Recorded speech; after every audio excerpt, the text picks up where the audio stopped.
Pois é, jornalista Beto Almeida, sobre esse assunto, Carlos Alberto já chega com informação sobre a possível extinção do abono PIS/PASEP, que reduziria em 8% a renda anual dos trabalhadores. A medida é estudada pelo governo federal como uma das saídas para garantir a ampliação do Bolsa Família, que o jornalista Beto Almeida acaba de falar. E agora, com mais detalhes, o Carlos Alberto. O governo federal estuda a possibilidade de extinguir o pagamento do abono do PIS/PASEP para financiar o aumento do valor médio do Bolsa Família de R$ 190 para R$ 300. Apesar de contribuir para a redução da pobreza no país, a medida, caso se concretize, deve reduzir a renda anual dos trabalhadores em até 8%. O abono salarial é pago uma vez ao ano aos trabalhadores com carteira assinada que ganhem de 1 a 2 salários mínimos.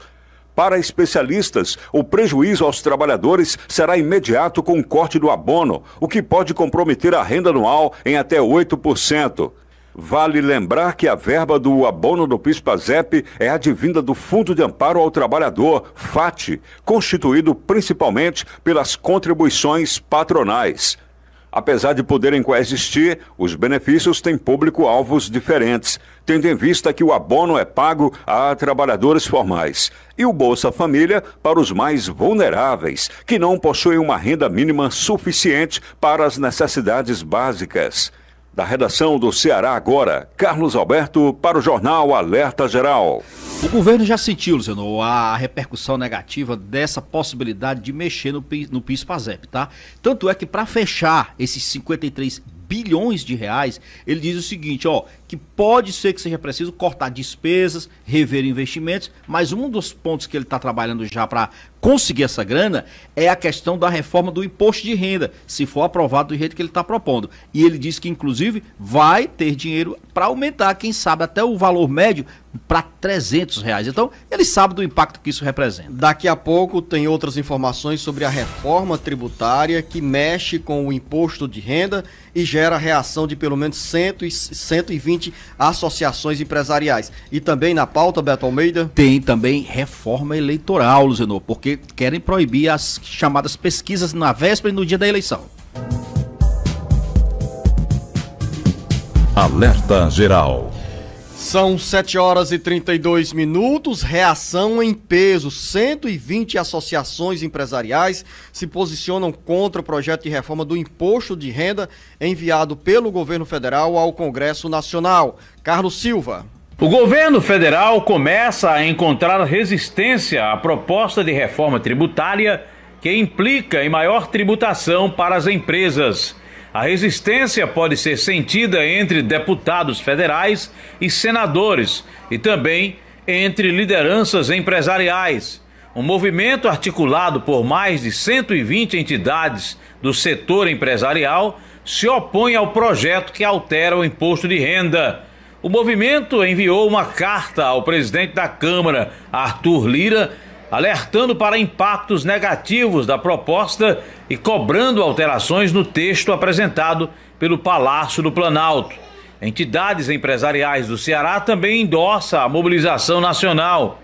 As associações empresariais, e não apenas as representadas na carta, pedem que o Congresso vote primeiro a reforma administrativa, que mexe nas regras para contratar, promover e demitir os servidores públicos antes do texto que prevê, entre outros pontos, a volta da taxação na distribuição de lucros e dividendos. O setor produtivo pede mais prazo e espaço para discussão transparente com a criação de uma comissão especial para discutir um projeto que traga uma solução equilibrada com impacto neutro sobre a arrecadação e capaz de garantir crescimento com emprego e justiça social. Com informações dos bastidores políticos, para o Jornal Alerta Geral, Carlos Silva. É uma discussão que tem continuidade no Congresso Nacional, porque a reforma tributária, a cada ano, surge uma proposta diferente e sempre vai desagradar aos trabalhadores ou às empresas que hoje já são sobrecarregadas com tantos impostos, com tantos tributos estaduais, municipais, federais. São tantas taxas, Beto Almeida, para quem se mete, para quem quer empreender, para quem tem coragem de fazer alguma atividade empresarial. é um desafio a cada dia. Daí, essa reação nessa mobilização das associações empresariais em relação ao projeto de reforma tributária que começa em nova fase a tramitar no Congresso Nacional. A questão toda, Luciano, é que, na realidade, os empresários não confiam no que o ministro da Economia está dizendo. Esse é o ponto. É uma crise de credibilidade, eu diria. Porque o governo está dizendo o seguinte, que na proposta dele vai reduzir as alíquotas do imposto de renda de pessoa jurídica, ou seja, das empresas, para 12% em 2022 e 10% em 2023. Hoje, Luciano, o IRPJ, que a gente chama das empresas, é de 15% e a cobrança de 10% sobre o lucro, que exceder R$20 mil, caso não seja alterada essa lei. Só que os empresários dizem o seguinte, eles não acreditam que vai haver redução e que, no total, eles avaliam que pagam 34% hoje de impostos, incluindo o IRPJ, que é o imposto das empresas, o imposto de renda, mais a CSL, que é a cobrança sobre lucros líquidos, e chegando a um total de até 43,2%. Então, eu acho aqui que o problema é acreditar na proposta que o governo está colocando e principalmente se haverá mesmo, Zidô, essa redução da taxa geral de impostos. Tem outra reforma também, jornalista Beto Almeida, na agenda da Câmara Federal que gera muita polêmica. O projeto que muda as regras para as eleições de 2022 deverá ser votado hoje na Comissão Especial da Câmara dos Deputados. É forte a resistência à proposta para instituição do voto impresso a partir das eleições de 2022. Carlos Alberto. A Comissão Especial da Câmara Federal tem na pauta de votação nesta quinta-feira a proposta de mudanças nas regras das eleições de 2022. A PEC, que trata sobre a instituição do voto impresso, é polêmica, divide o Congresso Nacional e gera preocupação entre os defensores do atual sistema eletrônico de votação. A reforma eleitoral, que vai além do voto impresso, trata também de mudança no sistema de escolha de vereadores, deputados estaduais e federais. A proposta de transformação do modelo proporcional para majoritário, sistema pelo qual somente os mais votados são eleitos, é considerada prejudicial aos pequenos partidos e aos grupos minoritários que, pelas normas atuais, conseguem representação no legislativo. Se cair o sistema proporcional, a tendência é que quem tem mais dinheiro e poder político conseguirá se eleger. Diante dessas mudanças que para muitos prejudicam a democracia, um grupo de 33 organizações da sociedade civil, incluindo movimentos de renovação política, formados por congressistas e associações de cientistas políticos e auditores de contas, divulgou uma lista com o que chamam de 20 retrocessos na proposta de reforma eleitoral em discussão na Câmara dos Deputados. A medida é tratada como uma das prioridades da Casa e precisa ser aprovada pelo Congresso Nacional até outubro, para entrar em vigor nas eleições gerais de 2022. De acordo com o movimento Freio na Reforma, um dos principais riscos da proposta em debate refere-se à prestação de contas dos partidos políticos. Com informações dos bastidores políticos, para o Jornal Alerta Geral, Carlos Alberto. Discussão boa, Beto Almeida, debate acirrado e expectativa, principalmente entre os líderes de partidos, para a votação hoje dessa parte da proposta da reforma eleitoral.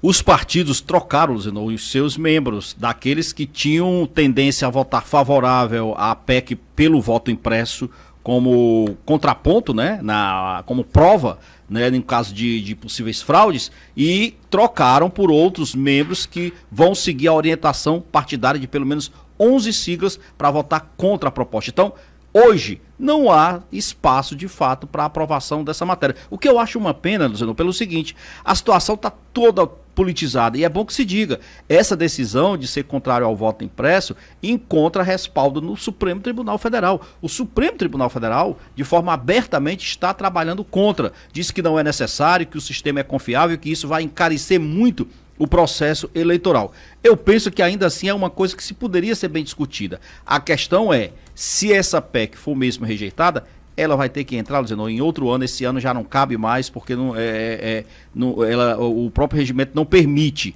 E outra coisa, desde que o presidente Jair Bolsonaro gostou e incentivou a sua bancada a ser favorável ao voto impresso, aí pronto, foi que acabou, azedou de vez com a proposta. Mas existe, inclusive, aquela ideia de se fazer inicialmente um percentual e não ser 100% de todas as urnas auditadas, mas, por exemplo, um percentual inicial de 3% apenas das urnas, para ver como é que se reage, como é que o sistema trabalha, enfim, não deu certo. Eu acho que o maior erro aí, no caso, tem sido essa politização e o voto e o parecer contrário do Supremo Tribunal Federal. E para você não lamentar ao encerrar o bate-papo político, que deixou de falar alguma coisa ou foi cesseado por mim aqui, você já esqueceu que tinha antecipado que também um dos pontos da reforma eleitoral era a discussão, é a proibição da publicação de pesquisas na véspera e no dia das eleições. Já tinha esquecido, né, Beto? De jeito nenhum, não tinha esquecido. Estava esperando exatamente você chamar, até porque a gente tem tempo hoje, tá? Engana-se. Temos apenas 4 minutos. São 7h40 agora, dá pra gente conversar bem aqui. Vamos lá.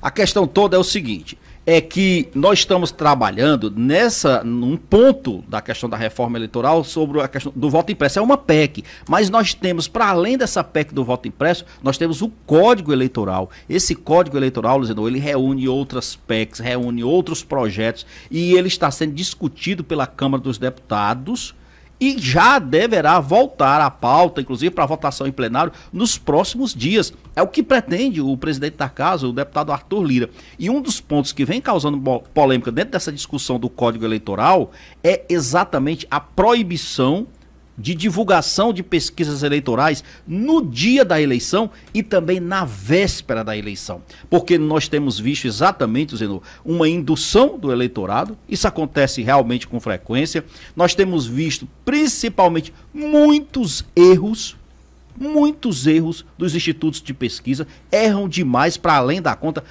Eu sei que os institutos, eles não podem acertar 100%, que eles fazem projeções eleitorais, que eles medem a intenção de voto do eleitor, e que o eleitor muda sim, muda na hora que ele decide ir para a urna, a cabeça dele muda. Tudo isso é verdade, mas pesquisa é estatística, ela trabalha com dados. E aí é o seguinte, os institutos, por mais que queiram negar, têm errado feio. Eu não sou... Eu vou na contramão dos pré-eleitoral de uma eleição. Na véspera, o sentimento dos eleitores pode ser e a caminho das urnas, o eleitor, a eleitora muda de pensamento, então contrariando dentro do que você fala, essa projeção feita pelos institutos de pesquisa.